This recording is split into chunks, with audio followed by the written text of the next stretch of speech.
आज जो टॉपिक आपको बताना है वह है प्रतिरोधों का संयोजन।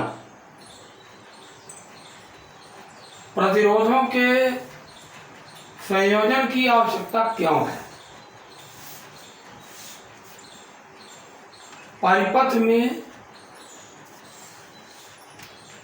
आवश्यक विद्युत धारा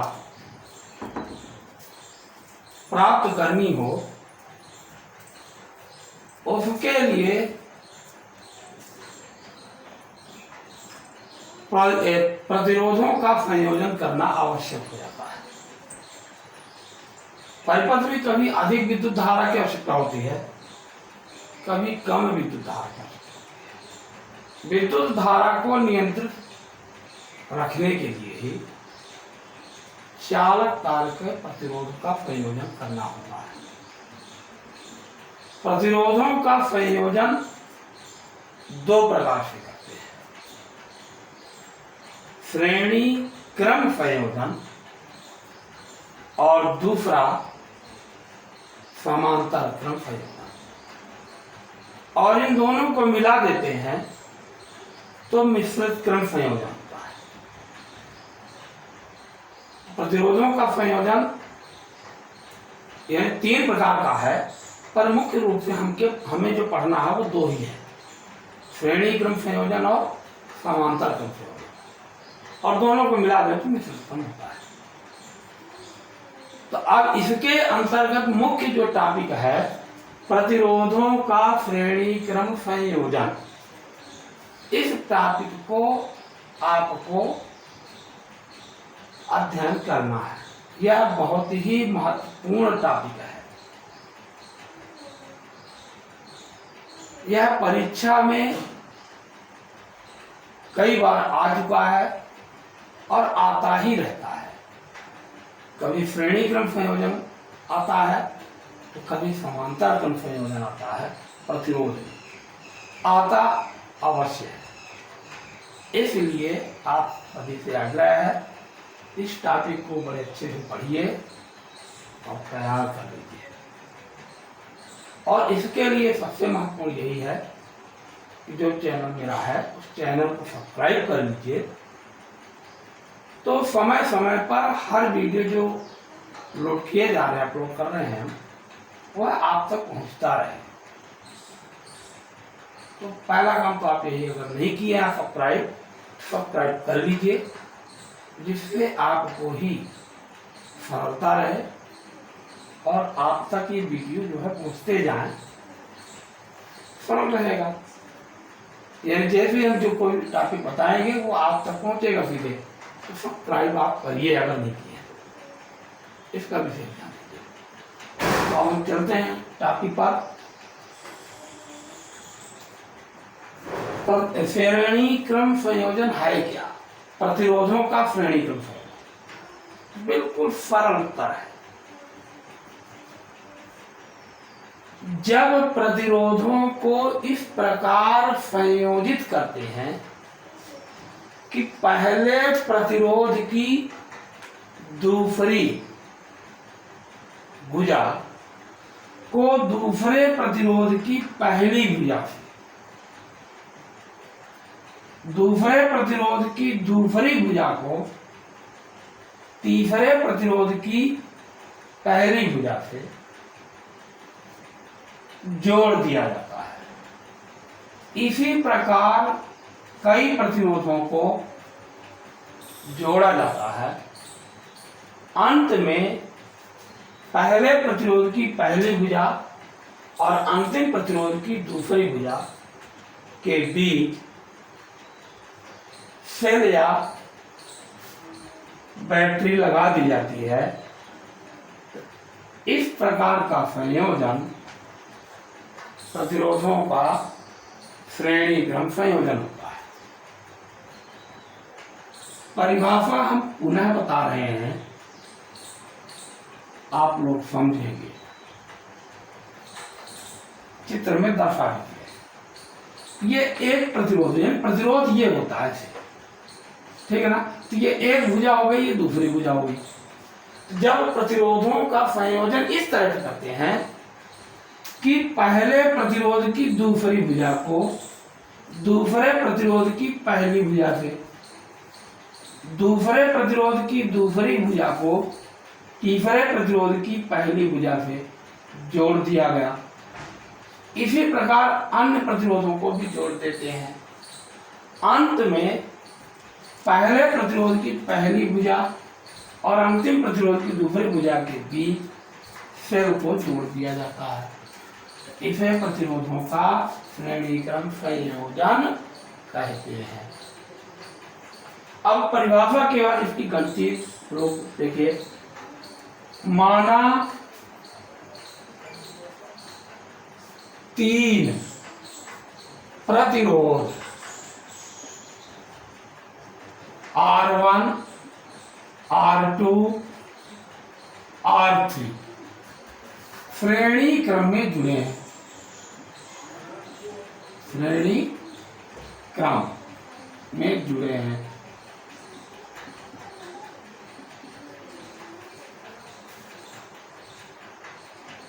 जिनके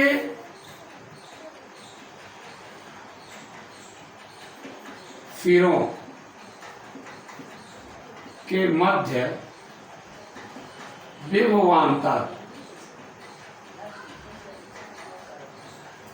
क्रमशः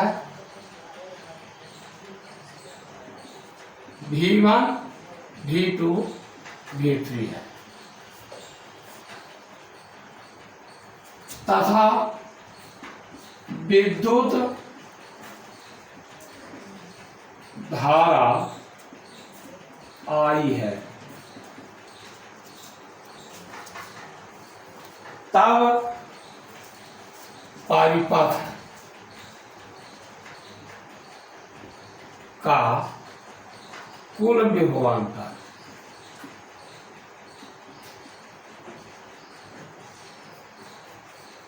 V बराबर V1 धन V2 धन V3। इसे आप समीकरण 1 मान लीजिए। ओम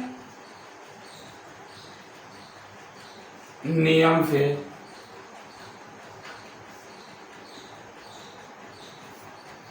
V1 बराबर I इंटू R1, V2 बराबर I इंटू R2, V3 बराबर I इंटू R3।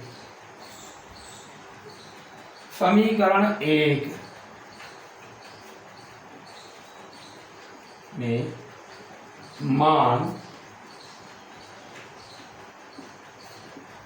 रखने पर V बराबर I into R1 plus I into R2 plus I into R3।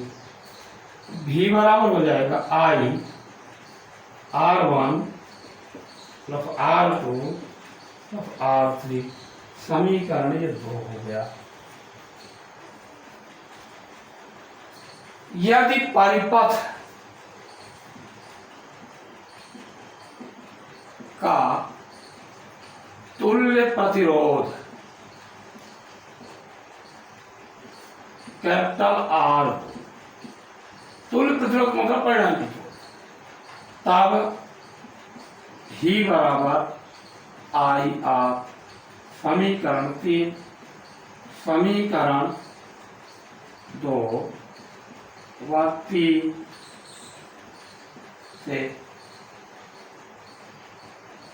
तो I इंटू R बराबर I R1 plus R2 plus R3। I cut जाएगा, ये हो जाएगा R बराबर R1 plus R2 plus R3। क्या निष्कर्ष निकला? जब प्रतिरोधों का संयोजन श्रेणी क्रम में किया जाता है तो तुल्य प्रतिरोध अलग अलग प्रतिरोधों के योग के बराबर होता है। इस सूत्र से यह स्पष्ट हो जाता है कि परिपथ का प्रतिरोध बढ़ जाता है। यदि परिपथ में धारा को नियंत्रित करना हो यदि घटाना हो तो प्रतिरोधों का श्रेणी क्रम संयोजन करते हैं। जो झालर में जो बल्ब लगते हैं वह श्रेणी क्रम में ही जुड़े हुए होते हैं, ठीक है ना। यदि मान लीजिए R प्रतिरोध के N प्रतिरोधक तार लगे हो श्रेणी क्रम में, यदि कैपिटल R प्रतिरोध के N प्रतिरोधक तार श्रेणी क्रम में जुड़े हों तो उसका कुल प्रतिरोध जो हो जाएगा वह R डैश बराबर NR हो जाएगा। अगर जुड़ जाए R धन R धन R धन R धन R धन R धन डैश डैश करके NR हो जाएगा। ये उस स्थिति में जब प्रत्येक प्रतिरोधक चालक तार का प्रतिरोध R ही हो तो उसका कुल प्रतिरोध जो हो जाएगा वो R डैश के रूप में NR हो जाएगा। यदि N पद है तो अगर जैसे 4 प्रतिरोध हो 4 गुणे R हो जाएगा, ठीक है ना। तो इस प्रकार से यह टॉपिक पूरा हुआ। अब इसी में हम मान लें कि 1 ओम 2 ओम 5 ओम के 3 प्रतिरोध तार श्रेणी क्रम में जुड़े हैं तो उसका कुल प्रतिरोध क्या होगा। तो बिल्कुल सरल रूप में है। तो R बराबर क्या हो जाएगा 1 धन 2 धन 5 बराबर ये हो जाएगा 8 ओम। तो श्रेणी क्रम में जोड़ने में बड़ी आसानी है, सीधे सीधे जुड़ जाएगा, प्रतिरोध बढ़ गया, ठीक है ना। आज के लिए वीडियो में इतना ही, फिर अगली चर्चा अगले वीडियो में करेंगे, ठीक है।